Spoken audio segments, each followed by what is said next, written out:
What's up, everybody? Welcome back to Punch Drunk Nerd, the podcast where three friends, three amigos, three bambinos. Well, guess what? We come together and talk about nerd shit. And guess what? I'm here in Boston in a fucking hotel. Can you believe it or not? My name is Luis Gonzalez, and with me is Miguel Sanchez and Ed Bull.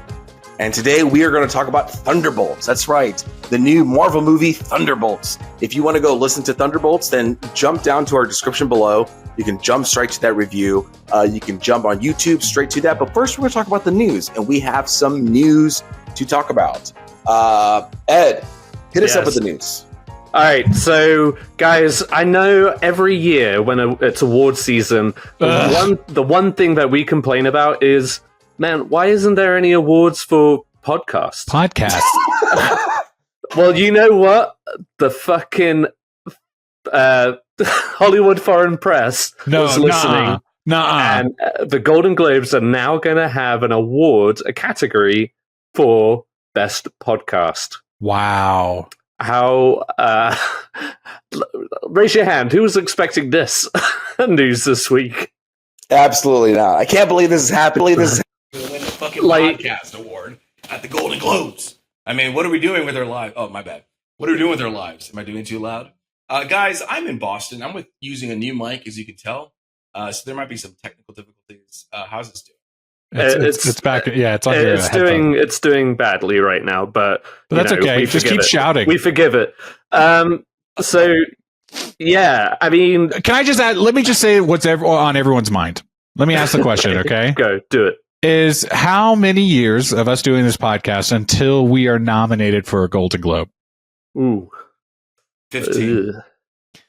You 15? Bitch. 15 years we have to do it before we're nominated for a Golden Globe? Yes, I will be 50. I will be 50 in 15 years. I thought my God. No one will listen to us if you're 50 years old. If we haven't won a Golden Globe by the time Ed's 50, we've gone too far. It's just like, you guys need to quit while you're ahead. Yeah, and that's coming into effect starting next year. Just in time. I think that's perfect. Just in time. My biggest thing is, obviously, Golden Globes recognizes TV and film. How does this play? Like, are you going to do, like, best comedy musical podcast? Are you going to do best drama podcast? Best, like, murder mystery? Like, what's the vibe there? That's... honestly, it feels like at this point it's just whatever's popular. I mean, right? It's just going to be They introduced the Blockbuster Movie Achievement Award. Like, I think they're just trying to get likes. Yeah, and they have the Comedy Award, they have the Blockbuster Award. They just want to get people to watch the show in general at this point. Yeah. Yep. Yeah. Well, I look forward to seeing who the first official winner of the podcast award. It'll be Joe Rogan. Sorry. Ooh. Sorry. Yeah, that's what the Golden Globes needs to add to its reputation. It'll be NPR's Consider This podcast winning. It'll be the Punch Drunk Trump's America? I think not. All right. Absolutely not. But like, let's talk about podcasts that could win. What could it be? Could it be Smartless? Could it be Joe Rogan? I mean, I would be the Empire podcast, the Empire Movie podcast. I didn't even know they had a podcast, to be honest. Miguel, what podcast do you think would win? Probably Punch Drunk Nerd. I don't know. There's so many good ones. Luis was not satisfied with that response, Miguel. Try again. Well, I'll keep my opinions to myself. I think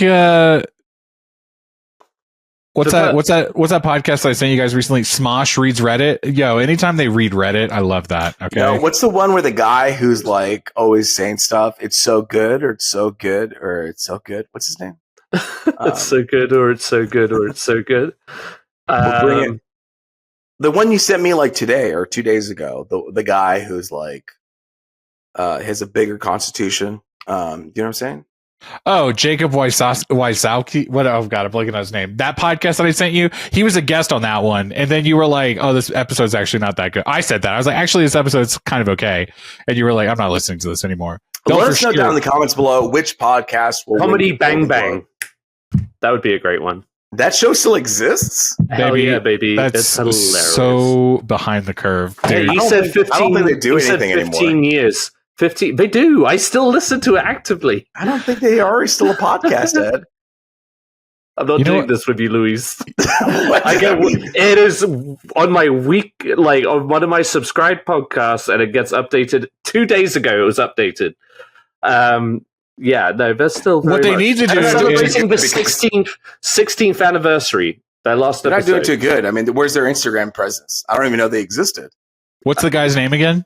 God damn it. Yeah. That guy. I'm yeah, blanking. it's Scott Aukerman. You dumb shit. Shut up. God damn it. Scott. Aukerman. Yeah, you dumb fuck. I knew that. I panicked. Name one host on this podcast, Ed. Benny. Fuck. Steven. Hey. All right, so the Golden Globes podcast, can you believe it? Next year. Next year. Yeah. Ed, hit us up with what's next. Let's go to the trailers, because fuck it. Let's talk. Right, let's you talk guys want about. to talk movie or game? I mean, let's talk about the one that everyone wants to talk about this week. Okay, so we all love the Coen brothers. Love them. Fucking Ethan Coen that's coming back Ethan with another solo outing. The brothers are temporarily they're feuding. separated. I like to think they're not feuding. I think they just like got old and they were just like, I don't want to work with you right now.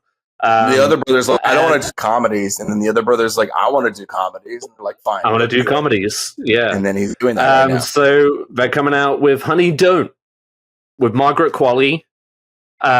This is set to come out in August, and it looks like a good old like dark comedy noir.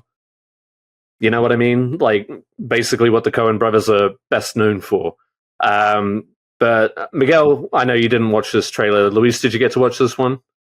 Yeah, I did get to watch it. I think it was. Listen, I don't really know how I feel about the Coens right now. I feel like he's having fun.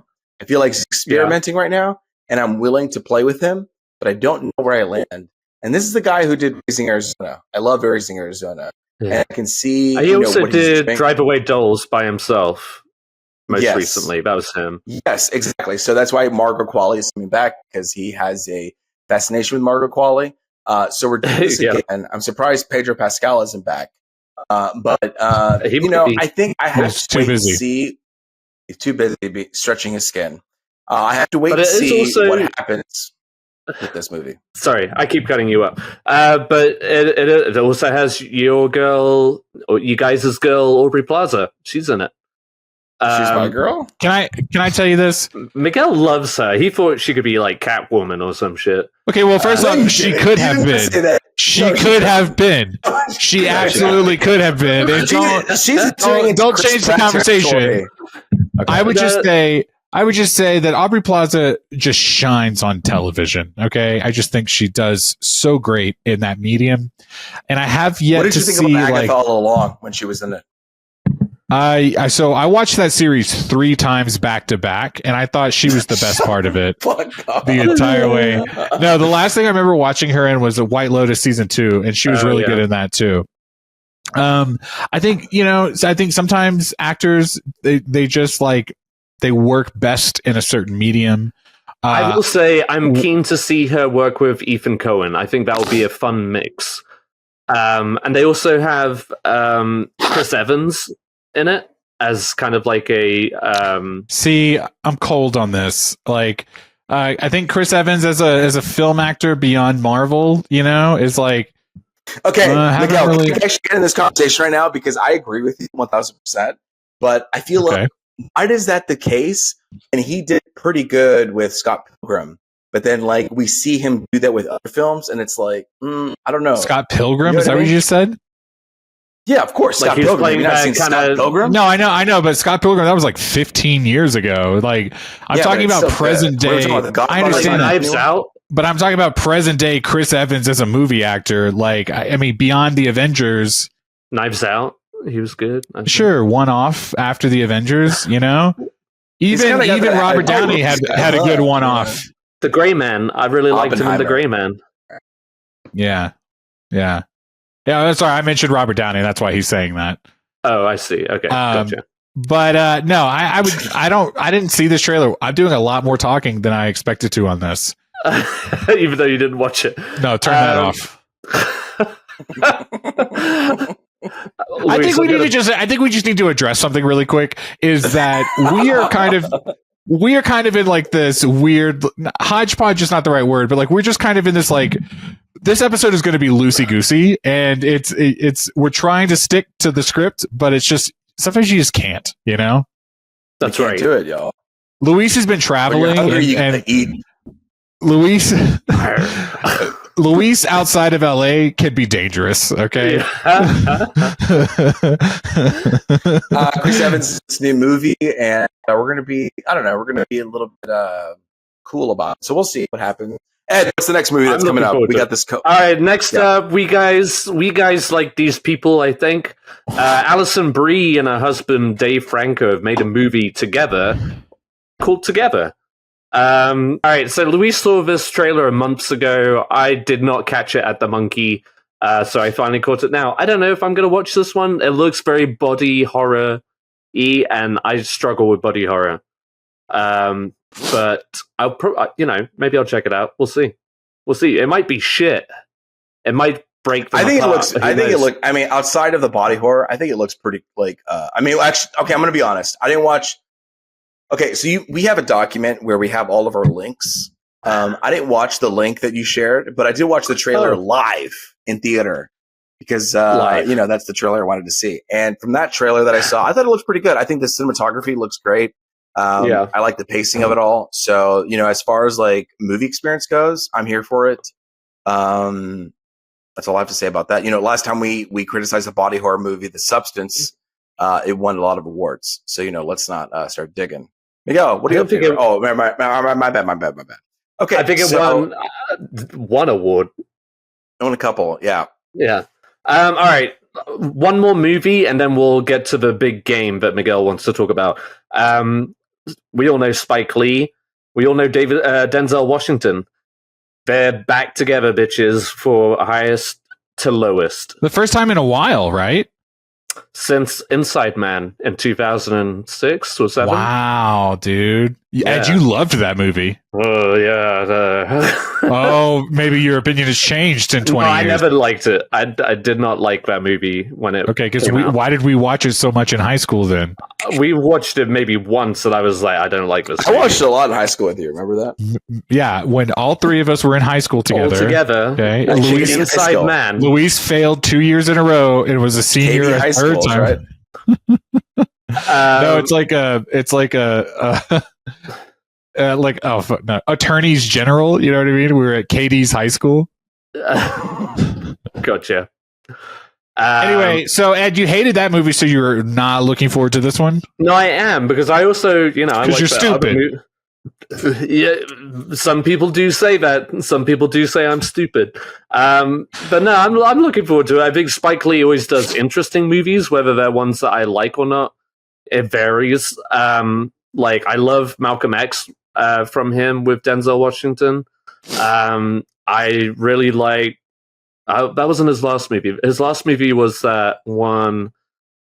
The Five Bloods with Chadwick Boseman. The Five Bloods. The Five Bloods. And then the one before that was the one with John David Washington that I'm blanking on. Oh, Black Klansman. And I thought that was really good. That was good. I hit and miss with Spike Lee for me, but I mean, back together with Denzel Washington, how could you not be excited? And Denzel's kind of on this like train of like I've got like 5 left in me. You know what I mean? Ooh, so you're right. He did say like that. every one he does now, it's like, all right, we better. He's doing the Tarantino route, huh? He's going a little Tarantino. Yeah. But going for it every time, it seems like, so that's exciting. The movie, just real quick, the movie is about when a Titan music mogul is targeted with a ransom plot. He is jammed up in a life or death moral dilemma. A reinterpretation of Akira Kurosawa's crime thriller High and Low, now played out on the mean streets of modern-day New York City. Wow. Yeah. All right. Name the cast real quick. Okay, ASAP Rocky is in it. ASAP Rocky, yeah. Jeffrey Wright. Pedro Pascal. Is he? No way. But you could see it. You know what I mean? He could. He could be up in there. He could be in all of these trailers we just said, to be honest. They'd be like, have you seen that new Allstate commercial? The one with Pedro Pascal in it? You know? All right. Well, that's it for the movie trailers. Now, you guys want to talk about the biggest disappointment of 2025? That it's not coming out. It's not coming out. Grand Theft Auto 6. Grand Theft Auto 6 trailer. Before we talk about the Grand Theft Auto 6 trailer, Ed, did you play GTA 5? Were you like a big fan of this? Like, are you excited for GTA 6? No, but I did play the game. I'm a casual player of Grand Theft Auto. First off, what we're not going to do is frame this conversation as I'm not even excited about this game. Okay, this game is going to garner $1 billion day one, basically. That's fine. That's fine. We're not going to act like we're not going to act like we're cold on this. Yes, but people are like on the edge of their seat for this game. Yeah. And I'm just like, yeah, I'll play it when it gets here. Ed, you are definitely not the target demographic for this game because of all the Grand Theft Auto games that I know that you've played, you only ever do one thing. I create chaos. I shoot and kill. You show up, you blow up things, and you turn the game off. And it's like, hey, do you want to play the story? And you're like, no. I do want all the guns, triangle R2, triangle square X to get unlock all the guns. Okay, we'll do one more preamble question. Luis, you're playing Grand Theft Auto 5, right? Or you've started it? I did actually start playing Grand Theft Auto 5. How far into the game are you?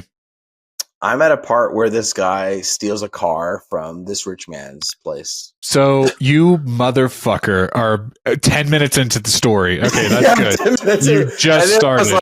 And then I was like, man, it's hard to drive this car. And then I just stopped playing and I jumped to Fortnite.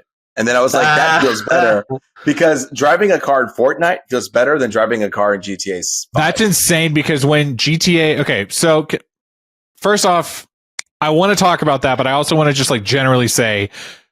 Grand Theft Auto got delayed, okay? We knew it was going to happen because that's what happens with these big video games, okay?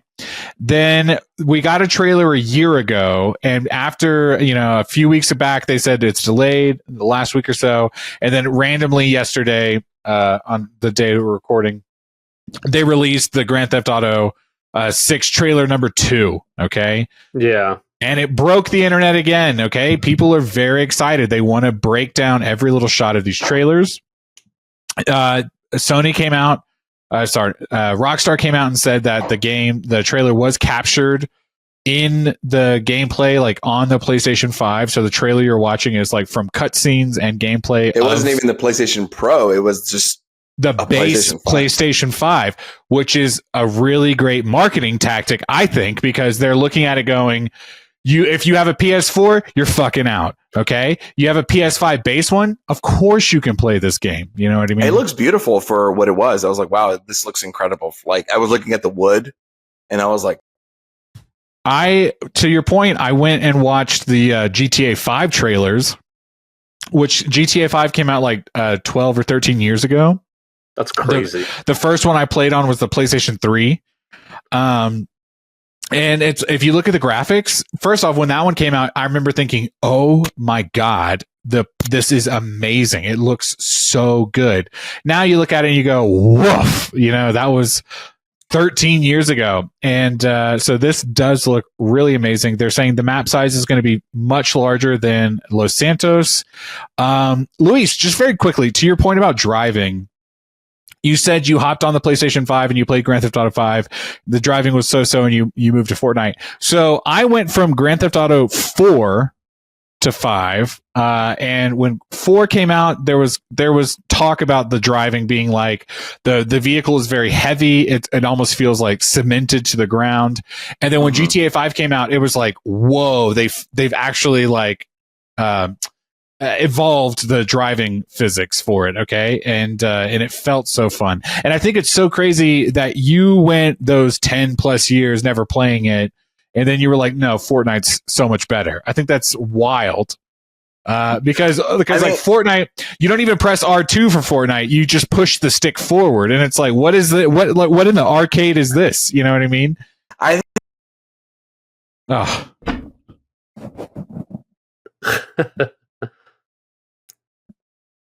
No.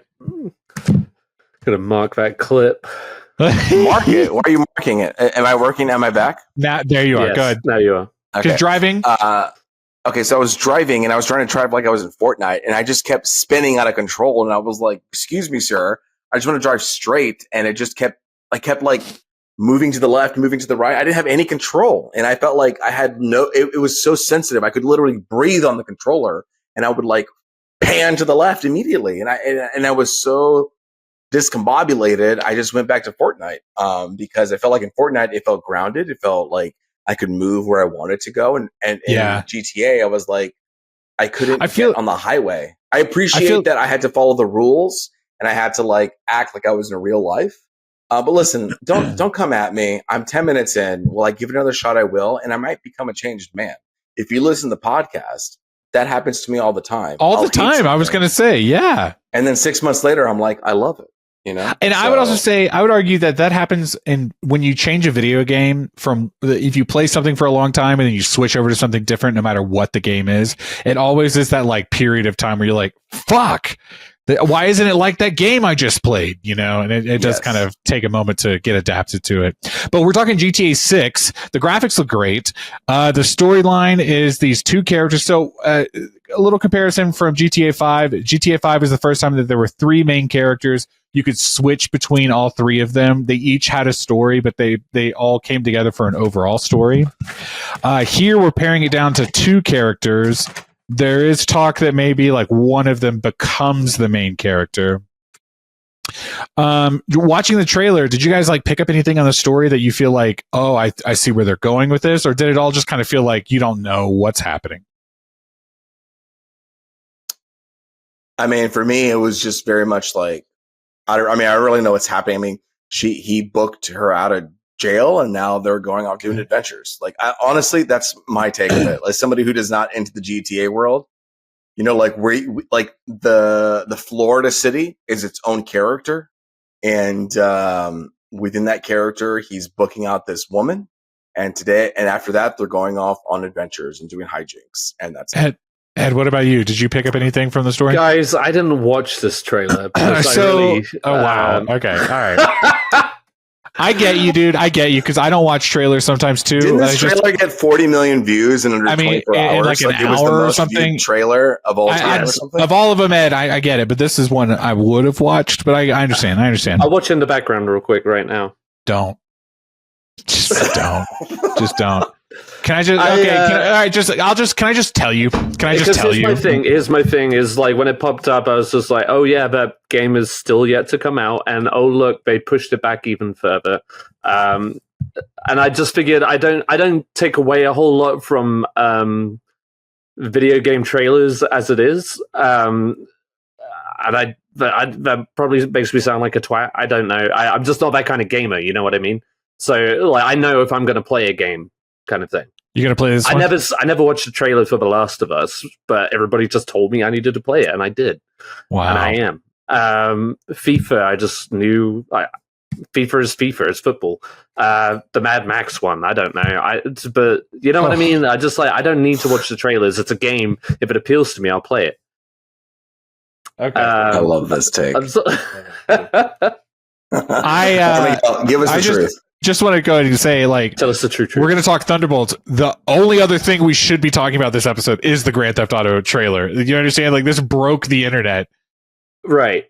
So they tell me. 1 second. Stop. Everyone shut up for a second. My son wants to show you something. Oh, okay, please. My son got a new coloring book tonight. It's a Pokemon coloring book. Awesome. Somehow this will break the podcast more than the Grand Theft Auto trailer. Look at that. And he colored that all the way by himself. I tell you what, I love the purple and I love how it contrasts the yellow, orange yellow color. Please go to youtube.com/@punchstrucknerd to look at this amazing masterpiece of Pikachu. So it looks like there's a lot of weightlifting, a lot of trashy gas stations. Can I just tell you real quick? Visually, it looks great. Great, that's good. So the two characters is Jason, I think is his name, and Lucia, and she's been in jail. She's getting, paroled out. Okay. They have been a couple beforehand. They get back together and they're like resuming their life of crime. If you've watched trailer 1 and trailer 2, there are hints that there is going to be betrayal between one of them, the two of them. And there is dialogue that suggests that one of them is an undercover cop, meaning one of them is allowing all these crimes to happen, but they're going to eventually, betray them. If you pay attention to the dialogue, the spotlight seems to be on the man, Jason. It looks like he's doing like a Fast and Furious 1 Paul Walker character. In the first trailer, there was a scene where she tells him, like, I'm paraphrasing here, but it's like basically like, if we're going to do this, we have to trust each other. And he kind of like has a beat and he goes, yeah. And it's like, oh, that's weird. And then in this episode, this trailer, he goes to the jail and he's like, I'm here for Lucia, whatever her last name is. And the cop goes, haven't I seen you before? And then I do later, remember that. I thought that stuck out to me. Later, there's a scene where totally different cops are talking to each other about how cops have to stick together. So there's like a running theme of law enforcement and criminals, which is very GTA.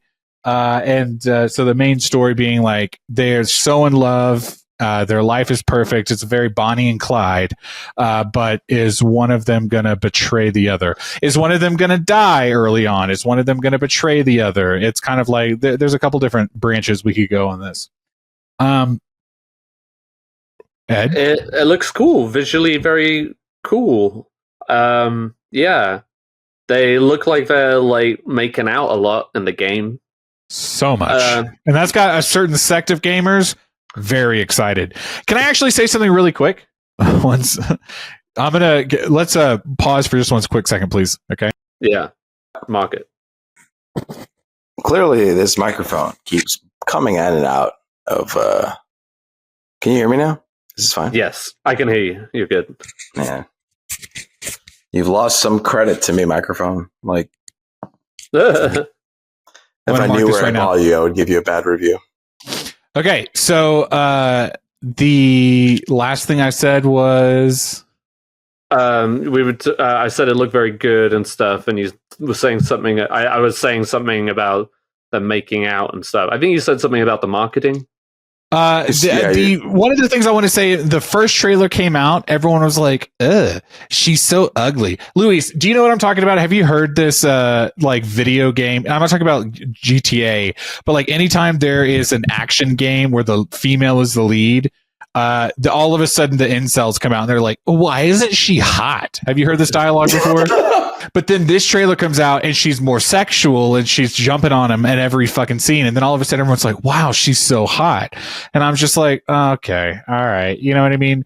If this is going to be a little soapbox for a second, but like if a female woman character is doing what a woman female character, and according to a gamer's mind, is doing what they should be doing, then all of a sudden it's okay. You know what I mean? But let them do something that is outside of the norm. Like there's characters like Abby in The Last of Us, Aloy in Horizon Zero Dawn. You know what I mean? Let them be someone that's not sexual and very forward in that sense. And then all of a sudden the incels come out and they're like, why isn't she hot enough?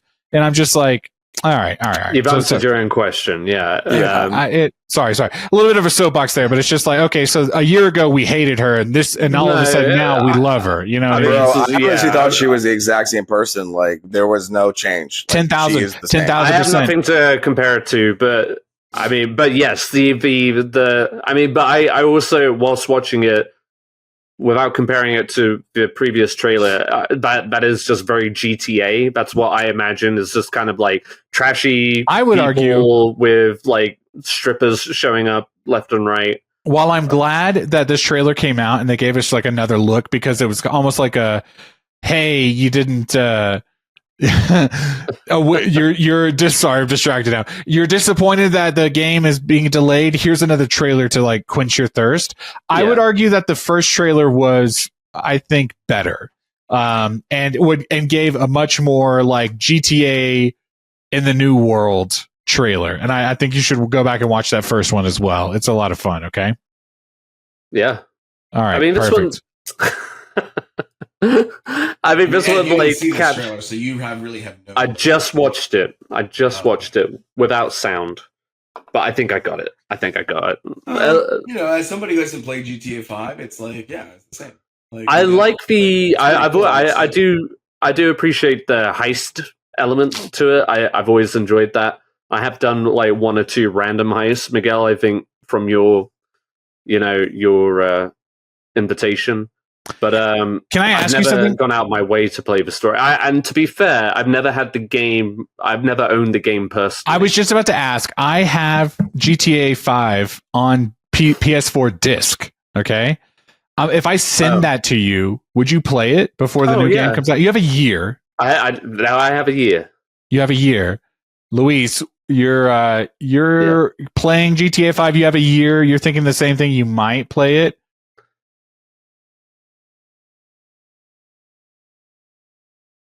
You hear me? Yes. No, not now. Oh God. I would just say this. What an episode! Hey, you guys. What an episode. Love you guys. Oh no. Okay, hang on. He's coming back. He'll come back. Are we still recording? Okay. So that's going to be coming out May 26, 2026. Is that correct? Allegedly. We'll wait and see. You're there, Louis. What we're talking about, GT. Okay, so I'm back, guys. New microphone because the other microphone wasn't working. Don't buy that microphone that I was just using. It's terrible. So right now, Ed and Steven are playing Last of Us Part 2, and it's really fun because we're on the text chain and we're like, where are you guys? What are you doing? And it's nice to hear their progress. I feel like this Steven GTA finished, right? He's finishing, and I feel like GTA 5 will be kind of a me and Ed thing. Where Ed, if you and me want to play together, I feel like that would motivate me more to play GTA 5 just because honestly, you need a bit of competition. I need competition. I feel like the gameplay mechanics I have a competition in me. Is tough. I'm not, I like the story, but it's just like, I'm not totally like linking up to it right now. And I feel that. I don't know. I feel, there's so many games I can think of. There's so many games that just did not resonate with me, but are so big, like Final Fantasy, Baldur's Gate, Gears of War, what's another one? Fallout. You know what I mean? Like there's so many big franchises that don't always resonate with like the individual. Can I say something though? Oh, go ahead. I'll say something after. No, I'm just saying. And so it's like, if Grand Theft Auto is not yours, like I think that's also valid, you know? I think there's something to say about, entering into a world. Like movies is different because I feel like I can easily enter into a world no matter what. Like there's no gatekeeping. I literally just watch and I'm into it. But with video games, like I have to understand the mechanics. I have to understand the sensitivity of the controller, the gameplay, the world. My whole mind has to shift from like an RPG to like an action adventure to like, I don't know, something else, like a different genre. And I feel like with GTA, all I need is some time and a time to acclimate to the game. And then I'll be like, I understand what's happening. Because I will tell you this, when the game started and the narrative was kicking off, I thought it was very impressive how I was able to jump from storyline to storyline. And it felt very cinematic in that world. And I was like, this is very exciting. I'm excited to jump from character to character. And I think it's just taking me time to get accustomed to the gameplay, the sensitivity, the mechanics, because I am just like, for what it is, I'm playing Fortnite and I'm playing action adventure games that just handle a little bit different. And GTA 5 is an older game that doesn't like, I feel like modern games, when you're running, you push the same button. When you're jumping, you push the same button. And I feel like a long time ago, when you're running, you push like a weird ass button, like Arkham. When I was playing the first Arkham game with Batman, when you're running and ducking, it's like not intuitive to how a modern player should play right now. How games are played now. Yeah. Like the running and the ducking, it's like, why am I pushing that button? It should be this button. And so it just takes a little bit of moments. I'll give it to you because I played GTA 5 on all three consoles that it came out on. And I definitely had a moment where I've played the story so many times. I know it's good. I know it's a lot of fun. but now I'm not having the same joy, and I'm ready for that new one. So I do think this new iteration, honestly, it's like one of those things, because GTA is going to be an episodic thing, right? Or whatever the word is for that, where every game is its own thing, and they'll have like tie-ins to the previous one, but they're not going to be, direct sequels. So you're going to be able to pick up this new GTA and go, oh, I get it, Yes. And it's like GTA 5 is a ton of fun. The story is really great. The reason why it's still going so long is because everyone's playing GTA Online. You know what I mean? Mm-hmm. And so it's become this big modded thing that has been around for so long, and everyone knows the story. So now they have to like kind of create the fun of it elsewhere.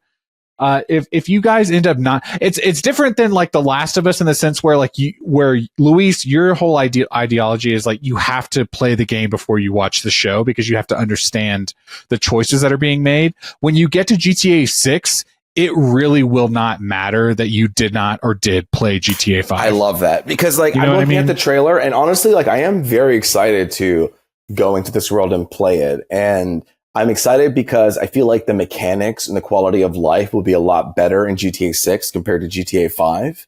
But you would have felt differently if you had played. Sorry, I don't mean to cut you off. No, please. If you had played GTA 4 and then gone into GTA 5, if you had played GTA 3 or San Andreas and gone into 4 or 5, you know what I mean? You would have felt that level up, and you would have felt, oh my God, this is so different. But again, 13 years have passed, or whatever the number is. And so by the time you play GTA 6, it's like, you're totally right. Consoles have changed. Like intuitively, our gameplay style has changed. So there's no need to like feel beholden to GTA 5, even though it's really good. In fact, what I would recommend, just watch it on YouTube. At this point, you know what I mean? I will never watch somebody playing a game. You can do it with no commentary, Ed. We could talk about that later, okay? You could do it with no commentary. There's some benefit to watching. I'm just giving one more shout out to my son. Sorry. Whoa, look at those blues. He says, I love Pikachu. He spelled it. I love you too, Pikachu. That is a male Pikachu. Look at that tail. You can tell a male Pikachu because the female Pikachu has a heart tail, and then the male Pikachu has a straight edged tail. I never knew they had that. Different. They never knew they had sexes on Pokemon? Yeah, I thought Pikachu. Well, I assumed. How do you think they got here? Yeah. No, I assumed they all had the same tail. I thought they just sprung from eggs or something. I don't know. Wow. Asexually. Because it's Pokemon. Life finds a way. Life finds a way. Pokemon. All right, it's GTA 6. You know what? Actually, I'm excited. You know what? I actually feel good that it's not coming out this year. I'm like the 1%. I'm the 1%ers who's like, cool. It gives me time to like get acclimated to GTA 5 a little bit. Just carry on with my life. Another year to carry on with my life. Yeah, I mean, we got Superman, Fantastic Four this year. Like, we got to take a little break. I'm still going to finish The Last of Us. After which I may just never play a game ever again. That would hurt me. That would hurt me. I would be sad. You see how great I've gotten? I would love to play a game with you. Motherfucker. I would love to play a video game with you. I'd love to be like you and me together. Did you finish the Mad Max game? I have finished it. But like this, since having the PS4, no, I haven't. Okay. Because I got distracted. All right. Why, were you about to hop on it? I don't know. I just want to connect with you. Okay. No, well, that touches me. I am totally down for this GTA 5 idea, though. So, Miguel, get thee to a post office and I got you. Mail that bitch my way. We'll see how you do. Yeah, I think it could be fun. Yeah, for sure. You got me. You got me feeling it now. I got it. All right. Well, that's the first half of the podcast. Exactly. We'll be right back. We're jumping. Let me see. And we're starting now. You guys, that was a lot of fun talking about that, but the thing that we're here to talk about tonight is Thunderbolts asterisk. We're going to get to that in a moment. We all finally saw the MCU, the latest in the MCU franchise, Thunderbolts, which everyone was just like, oh, it's Marvel's Suicide Squad. And then they said, hey, fuck that. We're doing our own thing. Okay. Mm-hmm. I got to see it Friday night. I got to see it opening night. Yeah. I was very lucky. I got to see it opening weekend. I only say that because Marvel then turned around and decided to spoil a really big moment and all of the marketing, which I'm curious to hear you guys' thoughts, because you guys saw it post that, I'm pretty sure. I got a little spoiled, yeah. Yeah, and so I would just say this. Of the new phase we're in right now, I saw Captain America earlier this year. I thought it was fun. I didn't think it was the best Marvel movie, but I had a good time. I had a little bit more fun in this movie, even though it was sad and depressing. Okay. It was bleak. But there were a couple of moments that, even though I knew they were going to happen, my jaw still kind of hit the floor. There was a couple of surprising moments for me watching this movie. I think that what I love about the number one thing I'm looking for in a Marvel movie, since this is what they're doing, is how well does it push the story forward? Is it a good grounded moment in the MCU, but does it also give me something to eat tomorrow? You know what I mean? I love that. And I feel like this movie does both. It's a really fun standalone movie, but it also sets up exactly what we want to see, especially in this new phase of Marvel. I thought the performances were really good. I thought the direction they went with it was really fun. And it's something that I want to see more of, this like scrappy crew. I want to see more of them. A couple of shocking moments that I'll get to in a minute, but I would love to hear you guys' like opinions, like thumbs up, thumbs down. What General do we think? thoughts. Yeah. Luis, you go ahead. All right, I'll go ahead. Honestly, everything we've seen in the Marvel, just delete it, and we should have just jumped straight to Thunderbolts. Like, why are we wasting our time? Like, we all know what happened. Like, the Avengers are gone, we come back, we're lost, and here we are at the Thunderbolts. I feel like we're back. The Marvel universe, I loved this movie. You know what I mean? I did not like Captain America. And you know what? We've been petering and pattering throughout with this whole universe. And the last couple phases. We're getting literally to the point of the question, what do we do without the Avengers here? That is the most important thing. We've been doing this multiverse thing, and yeah, sure, that's fine. But like, it's really petered out to nothing. And you're right, Miguel. It sets up what's to come next. It establishes where we are right now, but it also delivers a very important like human expression. It's like, I'm lonely and I feel sad and I feel depressed, and how do I move forward? This is like Inside Out 2, but for like the Marvel universe. But and how do you cope with emotion? Yes, you know? And to me, as somebody who's like going through therapy and trying to get through their life, this hit very well. Yeah. And I was like, yeah, how do I cope? How do I deal? And I think this is a very human emotion.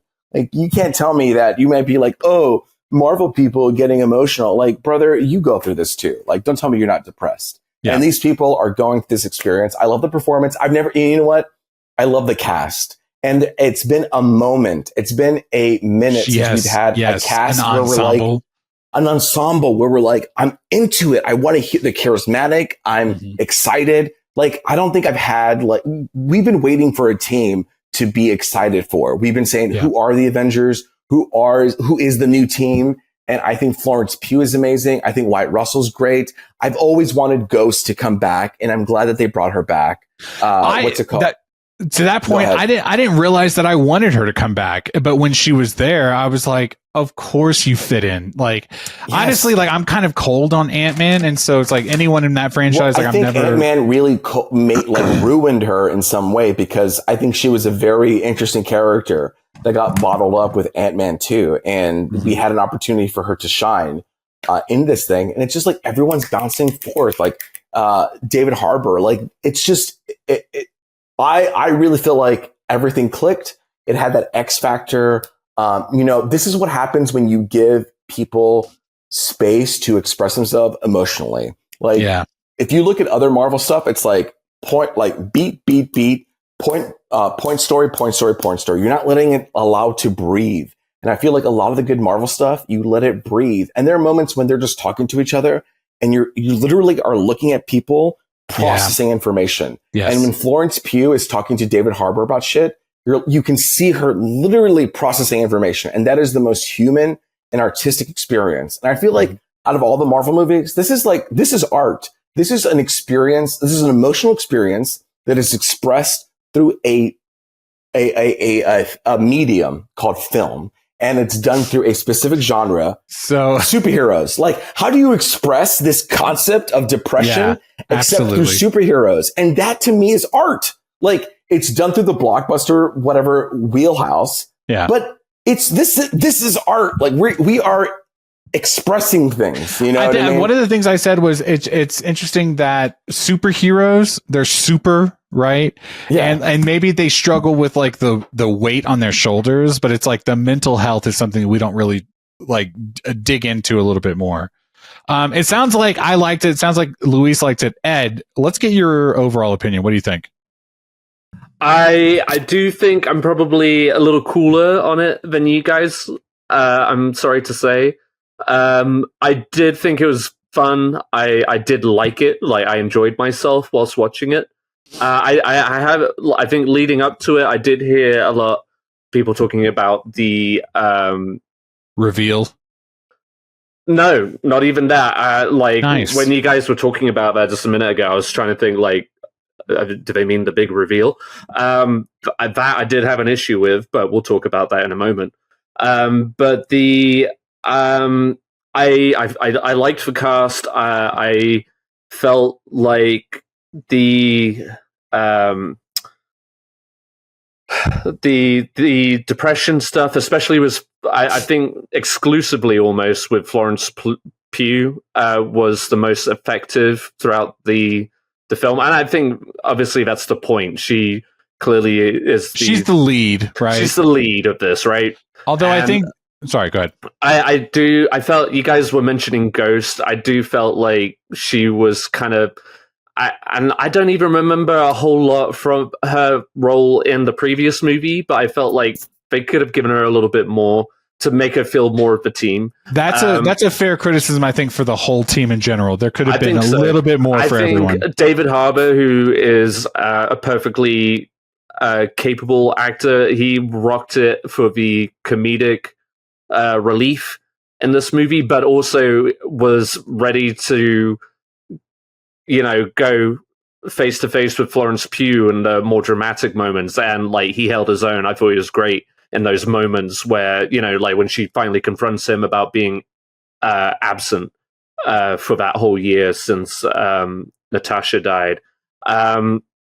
So I think there were overall really strong things going on. I do feel like the whole Bob element, I think it lost its way a little bit and felt a little shoehorned at the end.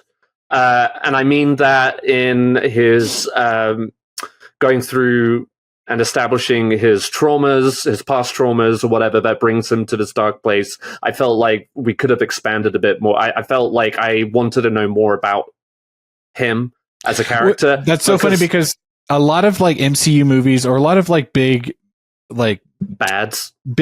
movies recently have gone like long, like let's go long. Thunderbolts really took the path of like, let's be tight. Let's like give this a quick 2-hour movie. And it was one of those things where it's like can we do 2:15? Can we go just like maybe little bit more? Not a lot, but a little. Not a lot. But Brave New World was a little long. Mercifully quick, but it also felt inconsistent, sporadic, all over the place. And whereas this one felt, I actually enjoyed the pacing of this one. Kind of, for the most part, the story is playing out over like 48 hours or so, right? We get the intro to Florence Pugh, but the bulk and the meat of the story of where they're getting together and meeting, and then going to the main conflict, like that's all told as a 2-day time span. I like that, and I feel like some of the some of the action, I'm conflicted on this. It felt a little underwhelming. I agree. I thought the first fight between all of them just kind of felt awkward. I felt like that one lady from Black Widow, Taskmaster, they did her dirty. I felt like. So I want to say something that was already known going into this movie because people were very quick to point out that she was basically like not in a lot of footage, and it was like we kind of came in. I don't know about you guys. I came into it knowing, okay, she's going to be like the one that gets killed really early for like a shock factor. But what I was saying earlier, one of my jaw-dropping moments was how fast she was killed off. Really like quick. She was in that movie for about 45 seconds. In a way that you thought, she's going to be in at least like really one more moment. Felt like her face was just kind of splattered in there, Which I understand that too. It's like, maybe we could take you out if it doesn't quite. But when he have to pay you that way, when they turned around and they like blasted her through the face. Spoilers, sorry. Yeah, I was like, that was the first jaw moment on the floor for me because I was like, I did not expect that to happen so fast. And there was one other moments, yeah. I had a good audible gasp at one point. Can we just say it real quick? Because while we're talking about it, maybe we'll see how it landed for you guys. But when Red Guardian saved that little girl, when the Sentry turned into the Void, and you thought for a second, what I thought was going to happen was, the big shock right now is Red Guardian's going to get hurt or Red Guardian's going to die, quote unquote. But it doesn't happen. He saves her, and I was like, wow. And then all of a sudden, that little girl gets voided. Yeah. And I literally went, oh my God. A lot of us did. Oh my God. That's the exact moment. What's the rule of like kids in a movie? It's almost like 99% of the time is they're not going to get hurt, Yeah. Especially in a Marvel superhero film. Yes. And the kids are definitely the ones who are getting they're safe. And so the fact that happened, I was like, we're making a choice. But hang on, before I move on to my next point, because I wanted to talk about something else Ed said. Was there any other jaw-dropping moments beyond those moments that you guys felt? I think... go ahead. No, go ahead. I was going to say the one moment was the one where, what's it called? U.S. Agent 13 or Wyatt Russell, when they find out that him and his wife are no longer together. That was like, well, you're not with your fucking wife anymore, and how he was on his like that whole like the way that it unraveled was from him like originally like I'm with a happy wife to him like his wife leaving him completely. That's why I think released was really good. I think John Walker was such an interesting character for this movie. Yes. I feel like it was Florence Pugh, John Walker, and then kind of everyone else comes back. And he played the way he tries to play it like, no, everything's fine. And then it gets revealed. And he has this really great moment where he kind of just goes like, but that's like such a human experience, is it not? Yeah. Like that is such a great but they're superhuman. And so the fact that they can also have a grounded human reaction to something is what I like. I'm glad, and this is one thing I think maybe we were all worried about coming off from Falcon and the Winter Soldier was like, are they going to try and give him like a complete redemption like an arc? Like completely just turn him around. And I feel like if they had completely like gone that route in this film, it wouldn't have felt justified. I agree. And again, he needs one more. He needs one more, I think, again, because, some of these characters felt a little sidelined compared to... And again, I think Florence Pugh was the right way to go with this. I don't think there was any way around that. She was... Man, I just want to hear her say Kate Bishop 100 times. That would be a movie for me. Just Kate Bishop. But she's so fun. Don't talk to me about that mac and cheese scene from Hawkeye. I mean, my God, one of my top favorites. It made me want to go back and watch Hawkeye. But one of the best episodes when she showed up, and one of the best moments are, at least for me, the Disney Plus TV series. Like I love Florence Pugh. She is doing a phenomenal job. She should be in more things. She should be in more things, but she really brings like a natural flow to things. But man, when she turns on the emotions, it's instantly tearing up on my end. You know what I mean? It's like she knows how to make those hits. So, like, to her credit, like, she, again, like you were saying, I want to see a whole lot more of her. Can we talk about the asterisks then? I want to talk about that. That's the big thing. But I also, Ed, to your point earlier, I do want to talk about Sentry and Bob for a second too. Yes. So let's do asterisks first, and then let's come back to the Sentry. Okay. Okay. We'll do the other way around. That's fine too. Yeah, let's do the other way around. Just because we're talking about the characters. First off, I really liked Louis Pullman. Mm-hmm. Yeah, Bill Pullman's son. Did you guys know that? Yeah, I did. Nepotism runs rampant in the fucking Hollywood. No way! I was like, wow, look at this guy, this up and coming person who nobody knows. And you're telling me this is Bill Pullman's son? I was so excited about this new blood coming in, and now you're telling me this is Bill Pullman's son. I get it. I really do. But it made me so mad. Yeah, he was good. He's talented. Wyatt Russell, that's the other one. I know. Man, you don't have your dad's looks, but I'm coming around to you. He's not as good looking as, come on, Kurt Russell. Kurt Russell is way more attractive. He's a very handsome man. He's a handsome man. I mean, we've got to be comfortable enough we've got to be comfortable with our sexuality stuff too. I think acknowledge that Kurt Russell is I think it's important that Louis Pullman was not the original actor for this role.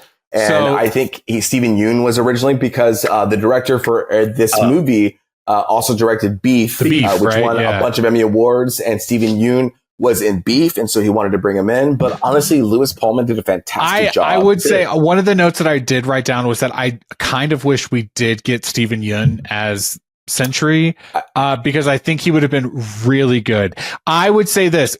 The only thing I'm going to say, no, but the first thing I want to say is I'm going to argue Christian Bale. Some of the people on the internet would go, Christian Bale was a really good Bruce Wayne, but I didn't love his Batman.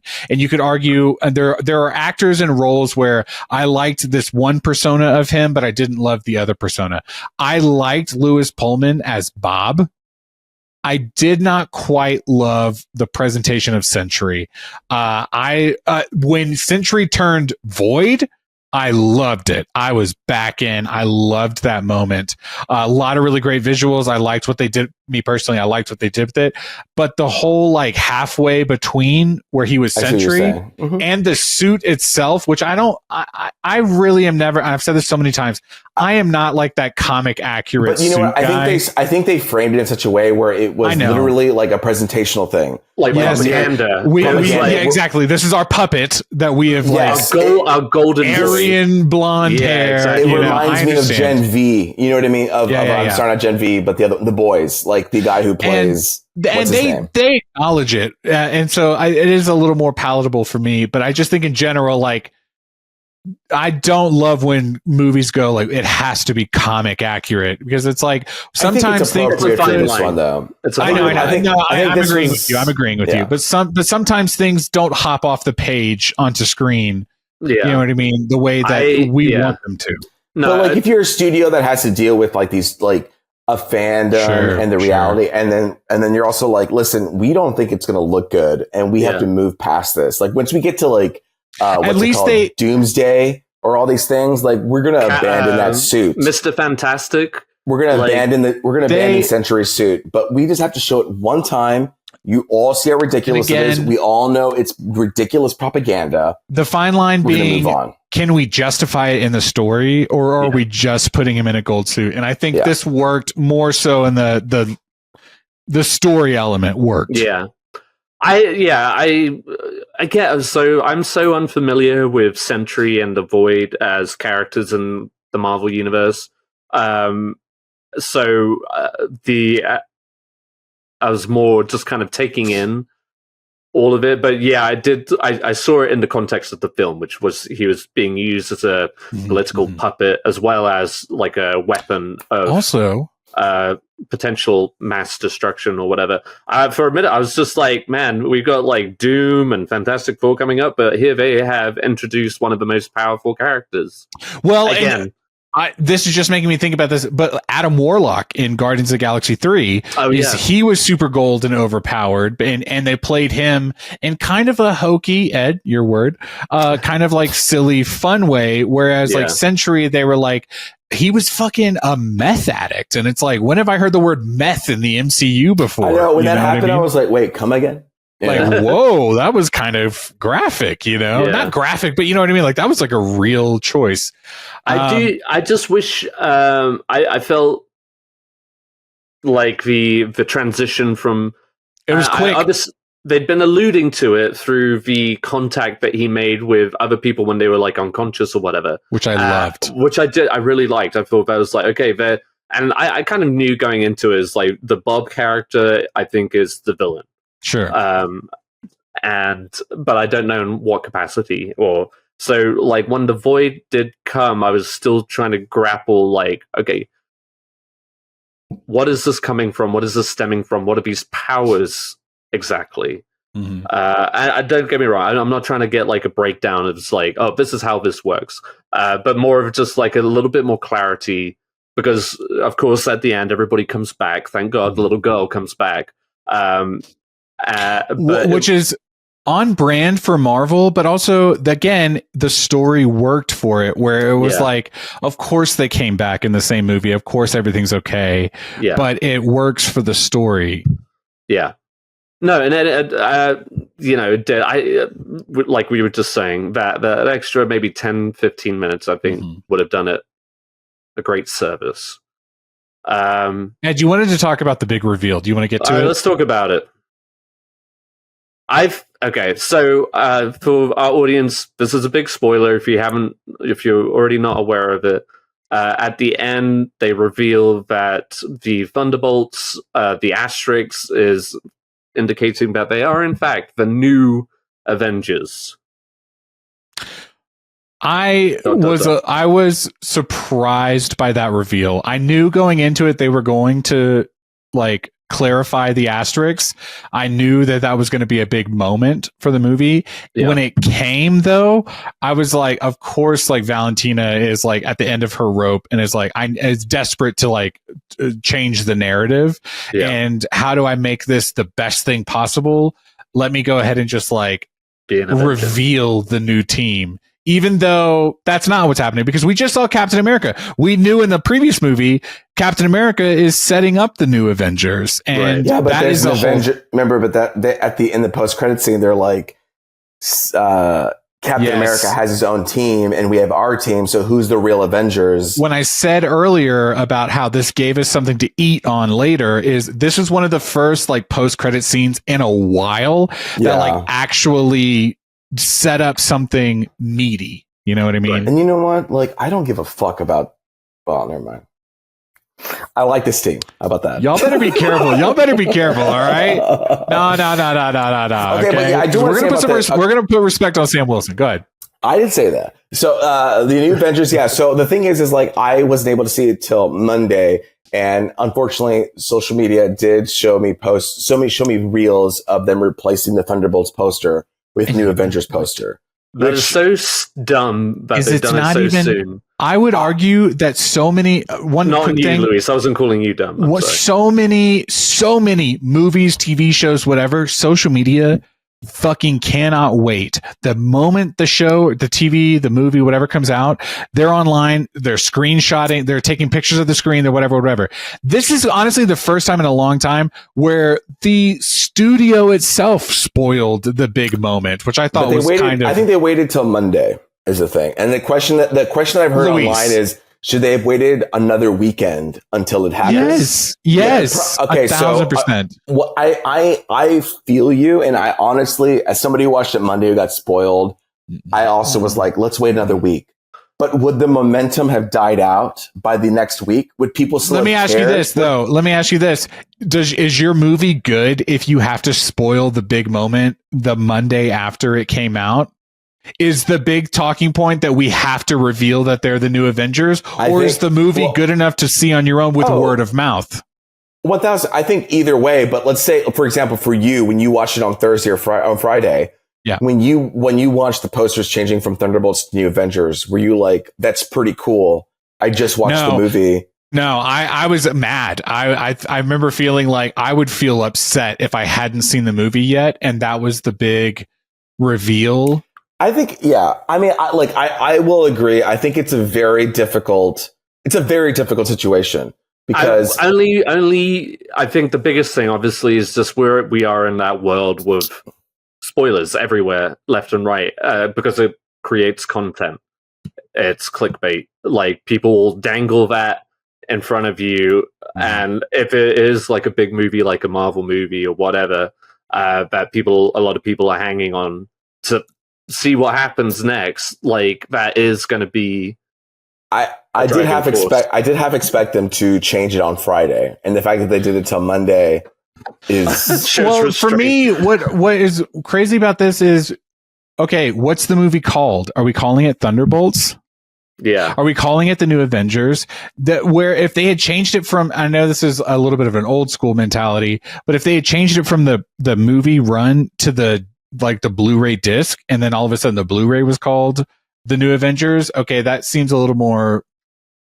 I just don't understand. Are we calling it the New Avengers, or is it Thunderbolts? Exactly.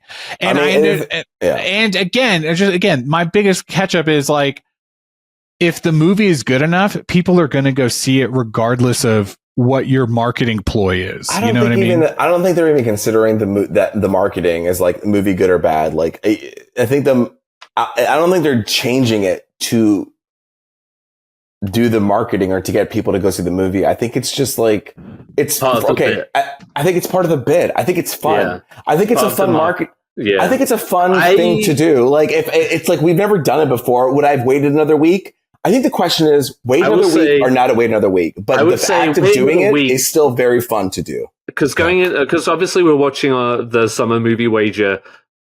There's no big movie coming out this weekend. They have the legs to stretch. They could have kind of like, hey, by the way, it's Thursday, maybe Friday.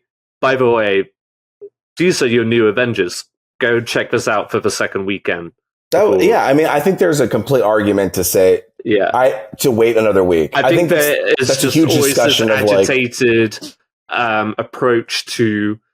It's almost like a knee-jerk reaction from the studio where they're just like, well, we're going to find out anyway, so we might as well reveal it on our own terms. I would have loved a whole midweek, like second week trailer, like teaser, where they almost say the New Avengers in every shot of the teaser of the second weekend. You know what I mean? Yeah. I mean, I think, and then you go, wait, what are we doing here? You know? To their credit, I didn't know about it going in. I wasn't aware of that. Fucking wild, to be honest. I did get spoiled for it, but I think we're all okay with it being transitioning to New Avengers. But I think the question is just like, when should it have happened?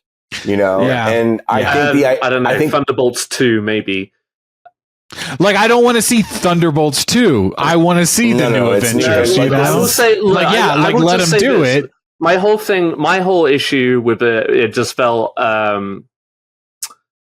a little shoehorned, a little like the marketing or the movie. No, the move of announcing them as the new Avengers. Like, when that happened at the end of the movie, I was just like, oh, okay. But that is not at all throughout that movie did I feel like. But you shouldn't have, because they're not the New Avengers. Right. Valentina has she has coined that phrase because she needs that win. They don't feel themselves as the New Avengers. And that's what that whole post-credit scene was about, is where they are arguing, are we the Avengers or are we not? That's one of the things I wrote down. With a Z. Even the logo is not the same logo as the original Avengers. Do you know what I mean? During the credits, I was A. During the credits, trying to claim the tower, exactly. Okay. During the credits, I was even asking questions. More money, it was worth it. I was asking questions in the credits, like, how can they make this work? I'm almost done, bud. And then the is even during the credits, I was asking myself all these questions, and then in the post-credit scene, they were also asking those questions, and that's when I went, oh, this is a choice. Okay, I understand the whole the angle. I tell you what, you guys, I would love to talk about this a little bit more. I got to get going. I've got family duties. If you guys want to keep talking about it, I'd love to hear more as an audience member. This was fun. I'll let you guys go. I'll join you guys. I didn't even get to pull out my my chart of mid-tier, low-tier, high-tier Marvel movies. Guys, you know what? I can't wait to listen to that as an audience member. Okay, I love you guys. I'm Miguel. I'll talk to you guys later. Okay. All right. See ya. Bye. Okay. Bye.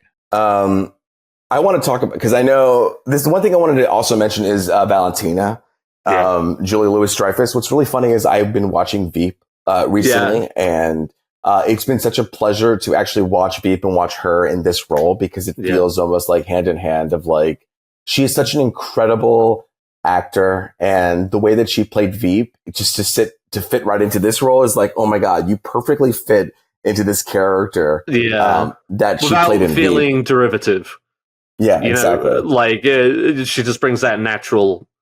Like the annoyance that she has about like the coffee, do you know what I mean? Where she's like, oh, what the fuck is this? You know what I mean? She's like, what the fuck is this? Where's the better coffee? I think she has this arrogance and ego and just like self-righteousness. And also just the ability to make the wrong decisions all the time. Like she does just a good job of capturing that. Yeah. So honestly, but also I mean, I love her. Opportunistic at the same time. You know, like even if she's like been, like her plan is turned completely on its head. She's trying to find the best case scenario from it always, which I appreciate. Like her character hasn't made much of an impact so far, like up until now. I guess like they always were showing her, but without a whole lot of context or whatever. But no, I mean, it's always fun to see her. You feel like they were just like, all right, just do your thing. You know, kind of thing. Yeah. So, no, that she's was wonderful. Yeah. No, I did appreciate that, and I'll be curious to see how that plays out going forward. One thing that I was going to tag on to about the whole Bob thing. Yeah. So is he complete, like, presumably he's going to continue on as the Sentry. Is he like in control of his powers? Or? I think this is a great question I want to talk about too. I don't think he is at this point in control of his powers. Right. And as we go into Doomsday and Secret Wars, we're definitely going to need a superpower. We're going to have Thor, obviously, who is a god. But what I loved about this movie is that it established a villain who is almost impossible to defeat, which I think is very difficult to do in a movie. When you see him, like they did in what's it called, the new Spider-Man animated movie, Into the Spider-Verse, Spider-Verse, Spider-Verse. I don't know which one. Across. The Spot guy. When you look at the Spot, you're like, holy fuck, how are they going to stop this guy? Yeah. The way that they're able to do with Sentry, they're like, oh my God, how can anybody stop this guy? So he has such an incredible power that they have to bring him back for Doomsday to defeat Doom or to defeat or whatever. He feels kind of like the Scarlet Witch element.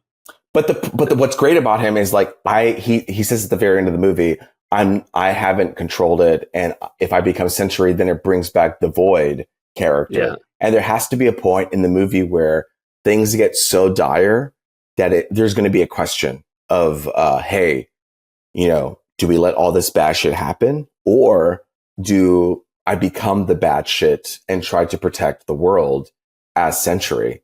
And I think that's going to pose a very important question later on. And I think I love that dilemma, and I love that setup for later where he is almost this like immovable force. Like there's no one can move him. No one can defeat him. He can literally like just look at somebody and just wipe them out into the void.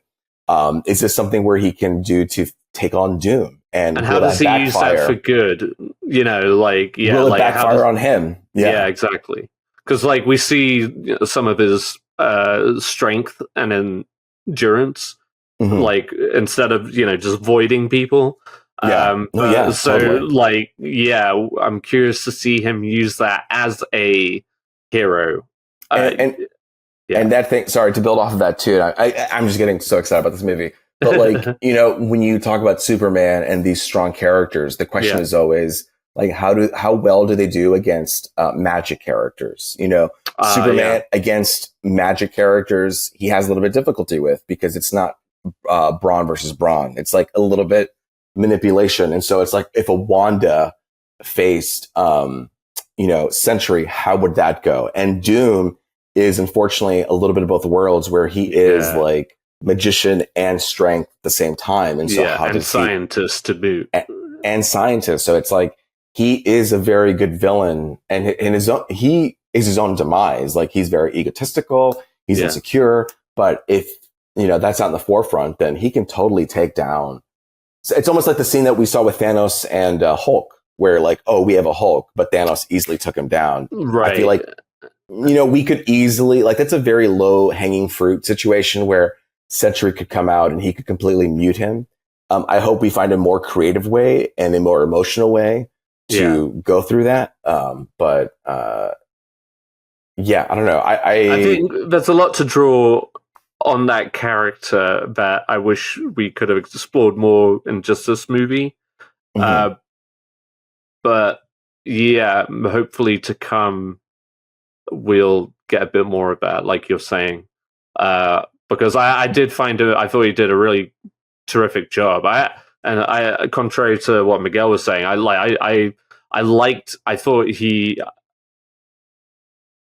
thought he really portrayed that kind of sense of uncertainty as Sentry.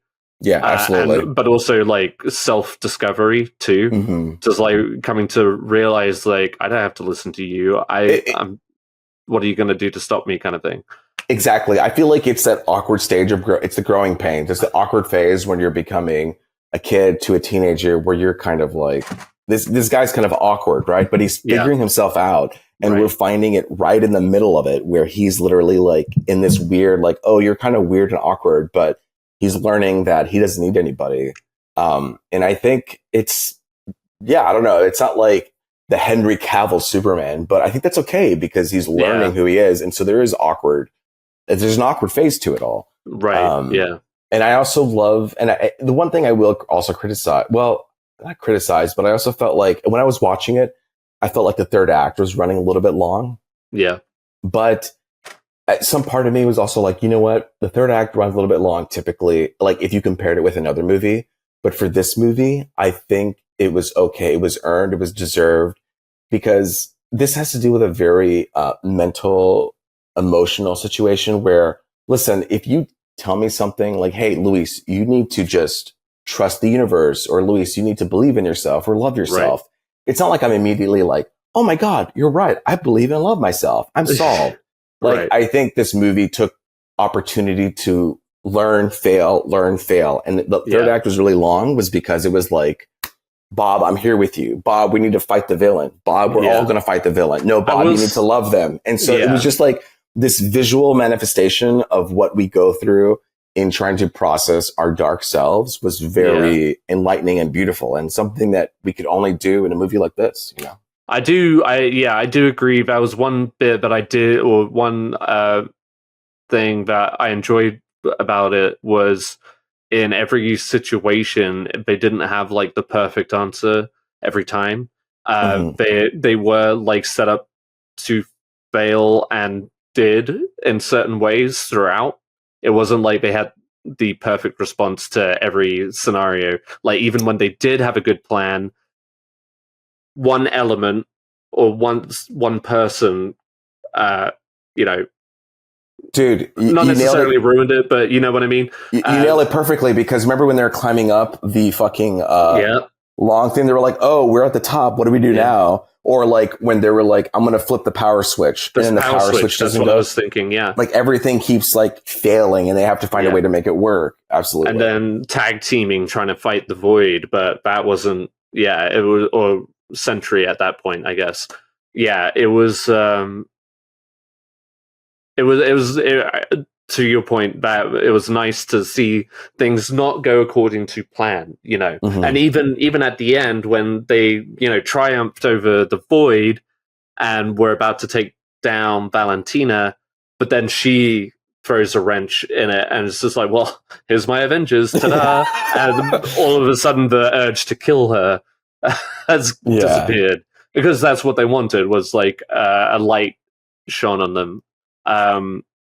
You've given me a lot to think about. I will say that.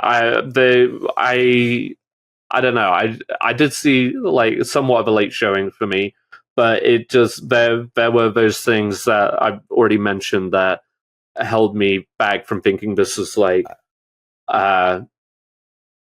anything. I mean, I thought it was a solid step forward as opposed to like 2 steps back, which we've kind of been experiencing. So I mean, you can only applaud that for what it is.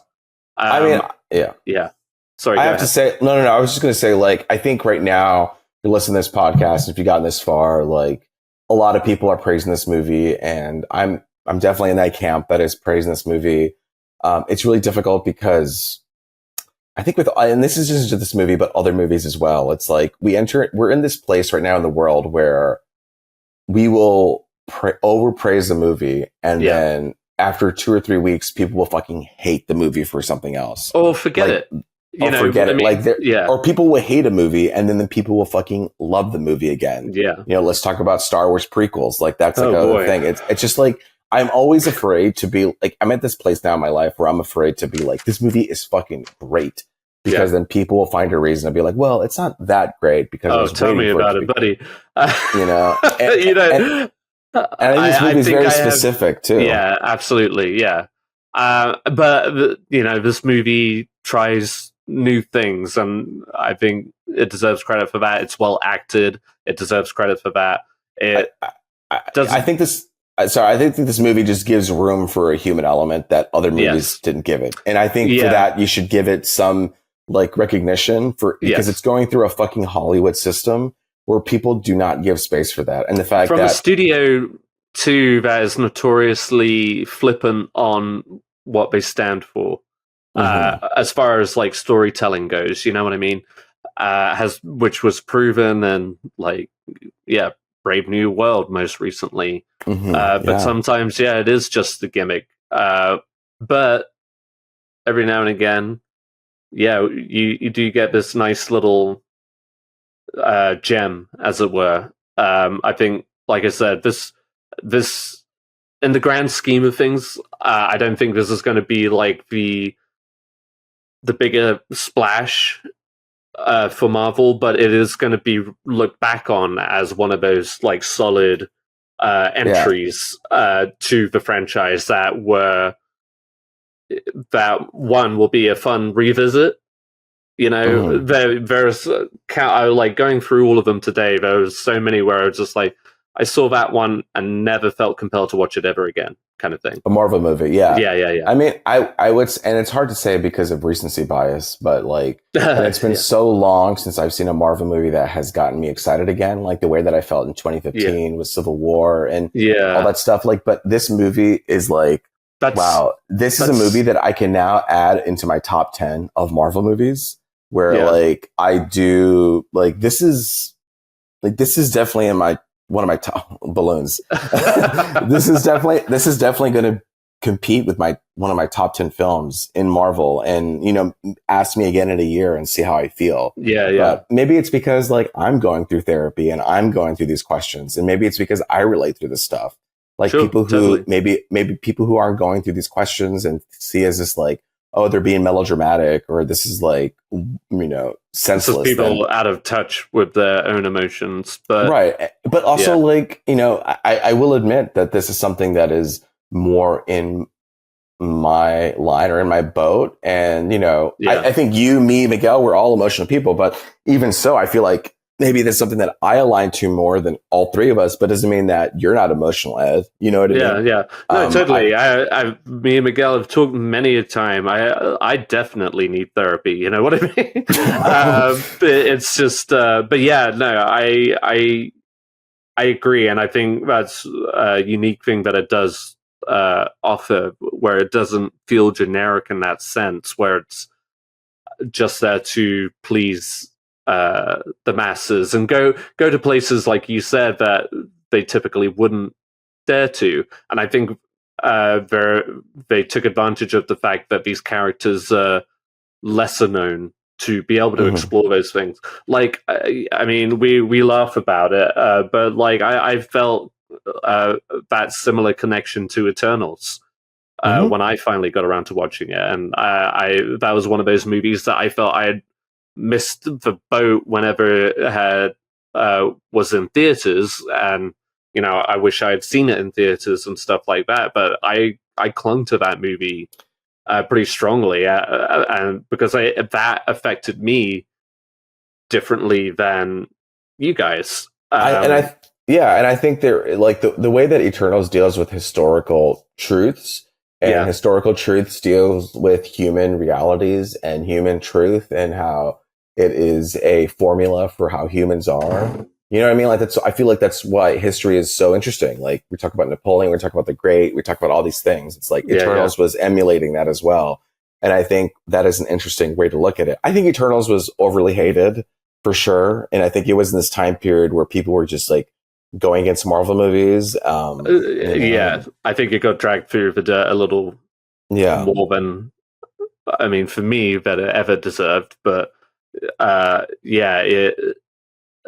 think it's like this movie. It's just one of those movies. I think this one definitely was more of a crowd pleaser, in the sense like it still has that Marvel humor. We were talking about Julia Louis-Dreyfuss, but obviously Florence Pugh and David Harbour work very well together. It's always great to see Bucky back, you know. He kind of Wyatt Russell was really great too. I was intrigued by his character, and like I said, I'm glad they didn't give him that easy redemption arc. Like it was just acknowledging that this character is a bit of a dick, and as somebody who probably desperately needs therapy, is not seeking it, because he's just like, he's a super soldier. He doesn't, you know, his flaws are perceived upon him. He's not, you know, he sees himself as a soldier, and he's just doing what he's supposed to do. So yeah, I think those bring up a lot of good points, Louise. So yeah, but I did get a feeling that you guys enjoyed this film, and I want to emphasize that I did enjoy it. At no point was I like, this sucks, or was I tuning out. I think it felt propulsive. The characters were good, the acting was good, and the villain was doing something different. I just wanted maybe a little bit more context, and like we said, expand it just a little bit. You know what I've loved, and it's like unfortunate that Miguel isn't here right now, but I feel like doing this podcast has opened my eyes so much more, because we all have the same, like, I don't know, perspective in love sometimes, but then we have these conversations about different fandoms, Lord of the Rings, Star Wars, Marvel, or even like genres from like mobsters to historical movies or topics about, I don't know, whatever. And it's like, I don't know, sometimes movies just click with certain people because it just clicks in a personal level, you know? But overall, this movie I think this movie is effective. It does a good job. And you know what? I think in the end of the day, whether you like it or not, you have to say that this movie is trying something, you know, and whether you have critiques or not, which is completely valid, you know, like, hey, I may not like this aspect, or somebody else is like, I'm in love with this aspect and I will forgive everything else. You know, all criticism is valid, but I feel like with this movie, in the end of the day, is like, it's this director is trying to do something in the framework it was given. And so I do feel like it deserves a little bit of respect, even though it is in this Marvel skin. It's being humorous. It only has a short amount of time. The action maybe is this, and we didn't give enough credit to these people, but like it's attempting to do something. And I feel like, I don't know if that makes sense. I feel like I'm rambling. No, absolutely. I think like I said, I think it's just going to be one of those kind of slighter victories on Marvel's part. You know what I mean? Like it's confidently done. That didn't change it didn't break the wheel or anything like that, but it was a solid entry, a reassuring entry that we haven't had in so long.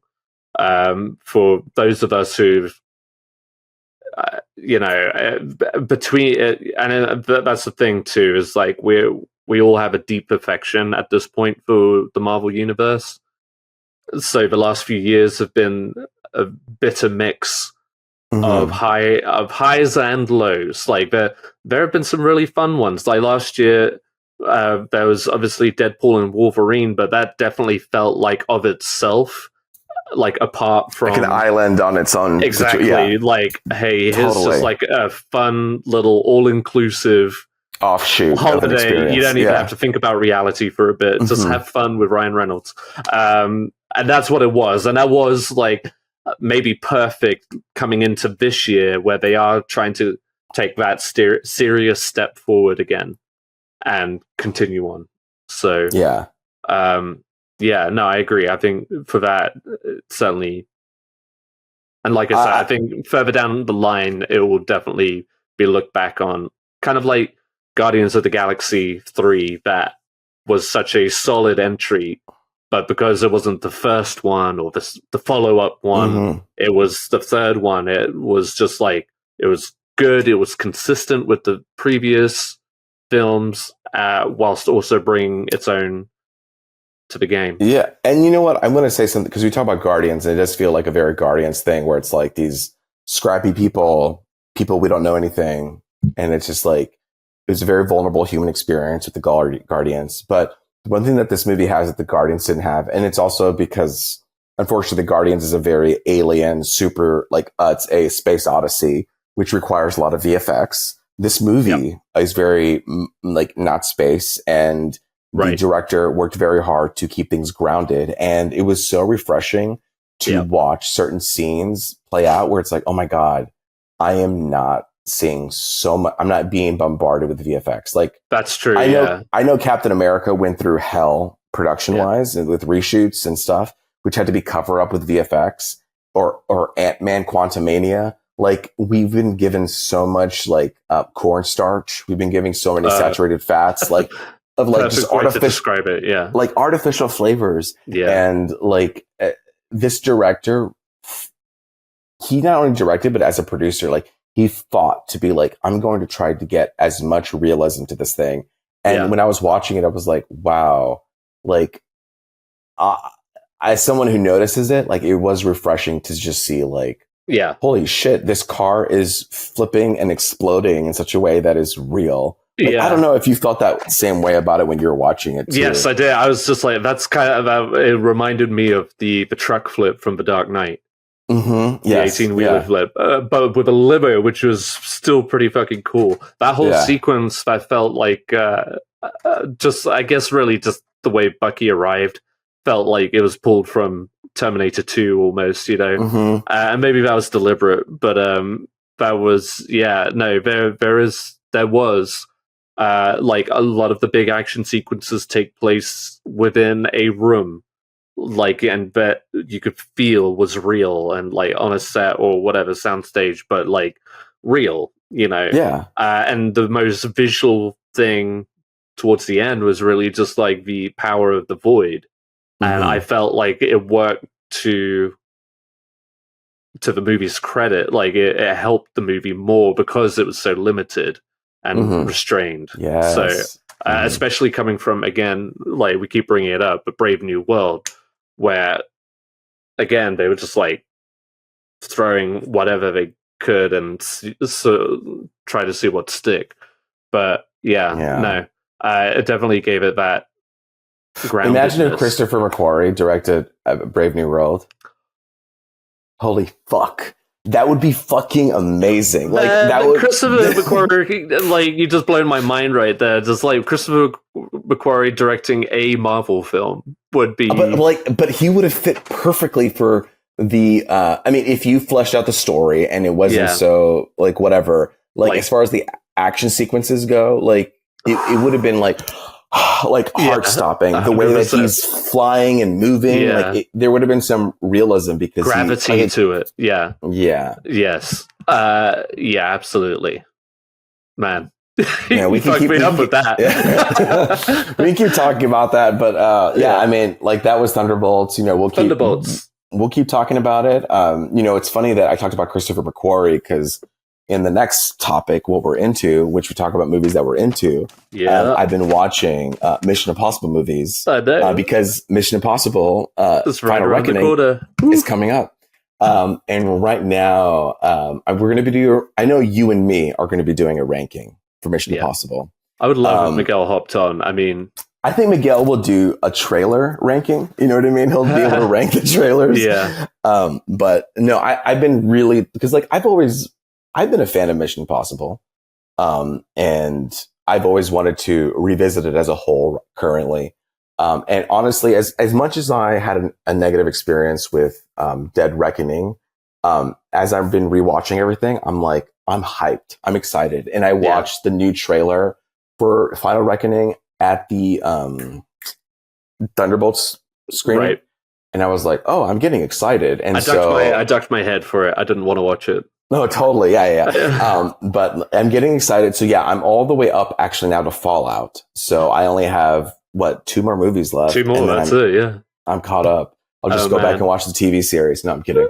I will say I like Rogue Nation the more I see it. I didn't love it the first time, and that was Christopher McQuarrie's oh my god, I can't wait. Like, I don't know. Like, should we talk about just Mission Impossible now, or should we wait? Or I don't know. We could wait. But I'm glad. That's a great opinion that I want to dig into. Yeah, I don't want to blow my load just yet, but no, we should, because I was actually thinking. I wanted to revisit it a little bit because I know they're loosely drawing from all of the movies with this final one, right? As far as this is like their end game, exactly. So I want to, and I mean, I enjoy them so much anyway. But yeah, I think I would like to go back and. You know what's nice about them is, with the exception of like I think the last 2, which is just crazy to me. But they're like comfortably short. Like, and what's funny, I say short, like 2 hours. Yeah. Sorry, I don't know if you need to attend to that. No, I'm hoping Sarah will get up. Okay, well, let me know if you need to. Okay, I just texted her. Okay, I'm going to mark it too. Yeah. Let me know. No, yeah, I it's actually not that hard to rewatch them. Like, they're all 2-hour jams, with the exception of the last 2, which just get longer and longer. Right, especially, Final Reckoning. But I've been having a wait. How long is the Final Reckoning going to be? I think they announced that it's like 2 hours and 45, maybe. Oh my god! Or thereabouts. Either way, no, I'm excited. So I've been watching Mission Impossible. That's been what I've been into, and the last thing that I've been into, and then we go to you, and it's very quick. This is a long time ago. I was rewatching Inception. I saw that, and I will say that this is probably one of my favorite looking Christopher Nolan films. Oh yeah. Wally Pfister, before we moved over to Hoyt van Hoyten or whatever. Yeah. Yeah, no, I rewatched on a plane because I was traveling. Oh, sure, yeah, okay. And Inception was an option. I was like, yeah, I'll rewatch Inception. And when I turned it on and the way I was watching, I was like, holy shit, this is peak for me, like peak Nolan cinematography, visuals. Yeah. Like, I just love the way it looks. It looks crisp, it looks clean, but it also has like the light pops. That's all I really wanted to say was call out how I always love revisiting. Yeah, I mean, we did our Nolan ranking, as you recall, and that was my favorite. But yeah, it is such a gorgeous looking film. I do love that. That's what I was into. Ed, what are you into? All right, buckle up. I'm buckling up. All right, so recently, and I was building up the hype towards the hype. The Focus Features just re-released Pride and Prejudice, the 2005 Pride and Prejudice, directed by Joe Wright, starring Keira Knightley, for its 20th anniversary. I adore this film. It's definitely one of my favorites of all time. And it's just one of those comfort movies for me. So getting to watch it on the big screen for the first time was really cool. Me and Sarah managed to steal a little date night for ourselves. I dragged her to go see that.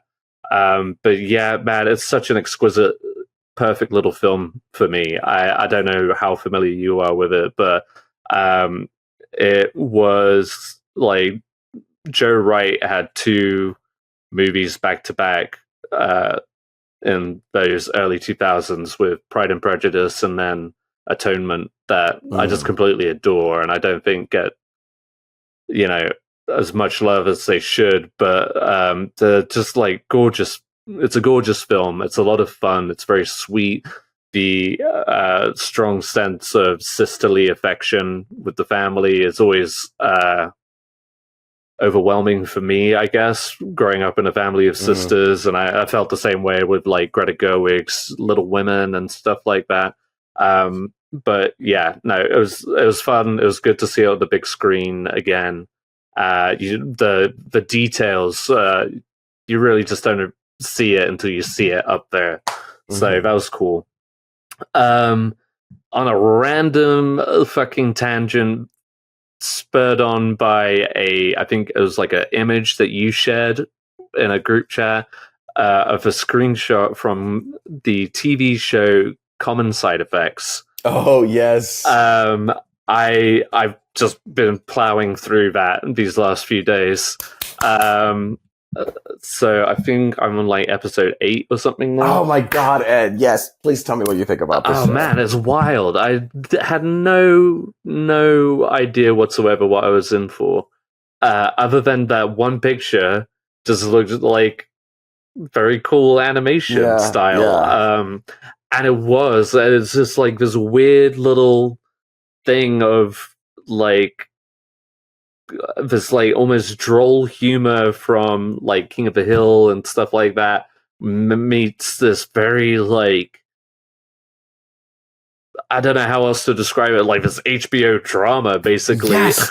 Dude, this could literally like it's a fun animation, but I could totally see this storyline being played out as a real life HBO show. 100%. Like for like a 40-minute episode. I mean, the episodes are like what, 15 minutes or so? Like, yeah, I think they're like 20 or something like that. They're like, very brief, 20, yeah. They're very brief, but what I love about this show is that it ends itself in such a great way where typically in a show you can see where it's going, but for this show, it's like, well, this happens, so this happens, and this happens, and this happens, and it evolves into something else completely, and it's not. Whilst also feeling incredibly like real, like depressingly so at times. With certain like human behaviors and human reactions. Like you get the rich billionaire who all this time has been trying to quell this new medicine that could save the world. But he wants to put it away because then you lose healthcare and medicine and being able to charge people to stay alive. And then, of course, he gets sick. And goes, I love this ad. This is an HBO show. It's so insane. I just like some real brutal moments like that compared to like the most gnarly moments in Breaking Bad. You know what I mean? Yes! Like the shit that happens. Yes! I'm just like, oh my god.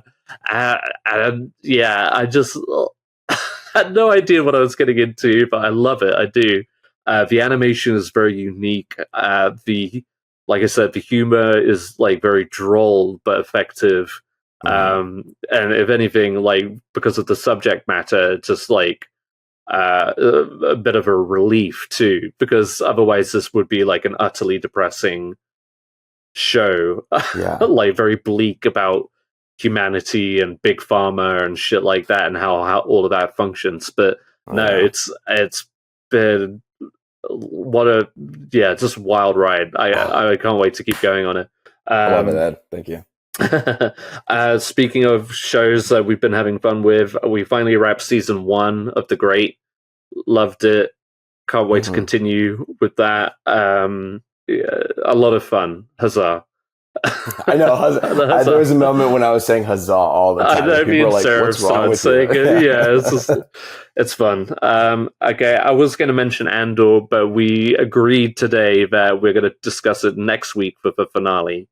Yes, we're gonna. I think either we're gonna do it for the main episode or just have a special episode, right? Where we'll do an Andor only spoiler special. Yeah, exactly. But we are watching it, so if you're wondering why we've been silent on that show, we're watching it.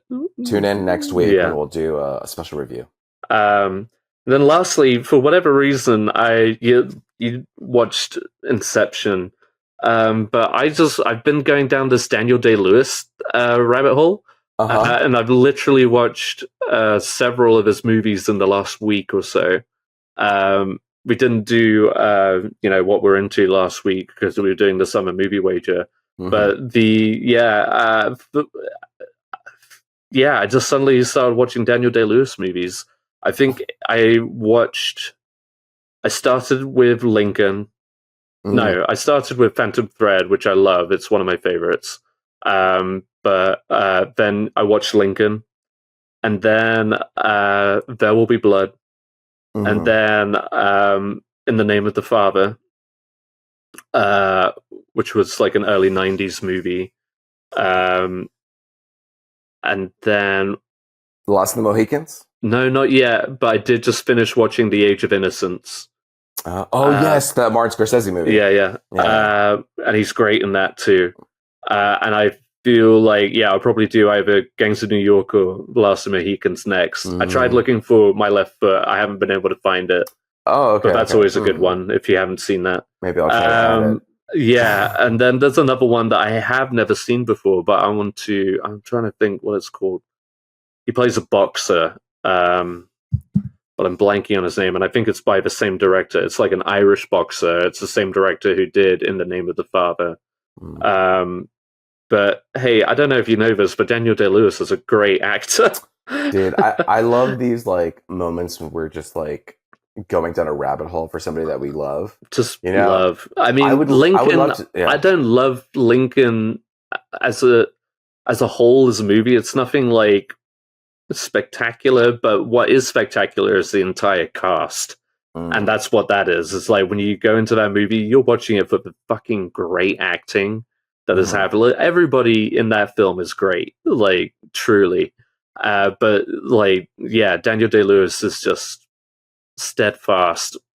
He's so in it that you just forget about who he is, Sorry, I kind of cut you off there, but no. I think appropriately, like you're the one who's been watching it and praising it. Like I was just saying that I think there are moments when we catch wind of a actor or franchise or something, and this honestly, like there are times I wish we could just do this podcast full time because selfishly speaking, for me, I would love to just like come in the next day and be like, hey, I'm going to watch these Daniel Day-Lewis movies and then reconnect with them. And then talk about it on the podcast. But obviously we have life and work. And currently I'm doing the Mission Impossible watch downs. Soon I'm going to do the Final Destination watch downs because that's coming up. Yeah. But it's like, I would love to do a Daniel Day-Lewis. Man, it's been an interesting one. Like, because just seeing those contrasts and characters, like following up Lincoln with There Will Be Blood is like just a leap. And now he's doing his movie with his son, right? Yeah, allegedly. Whether we'll ever get to see it, I don't know. But it's got to come out. It's going to come out. Like no way a distributor is going to let that. And a couple of times, Martin Scorsese has mentioned wanting to work with him again. Like if there was going to be a director who could pull him back in, it would be Martin Scorsese or Paul Thomas Anderson, right? So I would love that. But yeah, man. 2 movies. He's already done 2 movies with Scorsese, 2 movies with Paul Thomas Anderson. Come on. So now that you've been watching it, I mean, I guess I would love to hear a ranking, but is that something that I should wait till next week to hear for ranking? Maybe. I mean, I'm so like all of these movies that I am watching, I have watched so many times before. So I do have like a strong idea. I think my favorite Day-Lewis just remains to be Gangs of New York. I think. Yeah. I mean, I know everybody talks There Will Be Blood, but before There Will Be Blood, there was Gangs of New York, and man, that was such a intense portrayal of this guy, and just made Daniel Day-Lewis up until that point completely unrecognizable. You know, you just did not see him there, and the Riz was off the charts. Yeah, 100%, man. And like the character is funny, but also like incredibly fucked up. Just like, and if you just think of it on a large scale of just how Martin Scorsese was making this like gangland epic of a historical New York, and he just casts Daniel Day-Lewis as the big crime boss, you know, but it's just genius, fucking genius. I do, yeah. I mean, after that, obviously, There Will Be Blood. He is really good in The Name of the Father, but I would say probably you have to give a shout out to My Left Foot. And Phantom Thread is not that high up, or I would thought say no. Phantom Thread is up there. I would say maybe 4 or 5, just because it's such a quieter role. I know you like that movie. Yeah, it's such a quieter. But I'll be honest, like the person who steals that movie for me is Vicky Krieps. I love her in that film. I mean, Daniel Day-Lewis is great, but I think he knows it, and I think he was like, that was just like him and Cruise, you know. Yeah, and not to diminish the role, but it's just like he's really good naturally because we expect him to be good. But it wasn't like an eccentric. I mean, it was an eccentric character, but on the level of what we had seen previously with There Will Be Blood. It wasn't as showy, I guess, but I mean, still really great. But yeah, if you're talking about like the performance, yeah, I think one of the. And I mean, God, like when you think of Abraham Lincoln, how do you not think of just Daniel Day-Lewis now? At least for me, I'd say, like, just the soft tone of voice, like the agedness of that character, just the wisdom and the yeah, man. You know how crazy it would be if Daniel Day-Lewis was what's it called, Dumbledore? Don't even joke. Don't even joke. Oh man. He would be a wonderful Dumbledore, but can you imagine? Like, completely like I think if he played Dumbledore, he would hide behind the character and not push himself. Do you know what I mean? Like, yeah. I feel like, I don't know.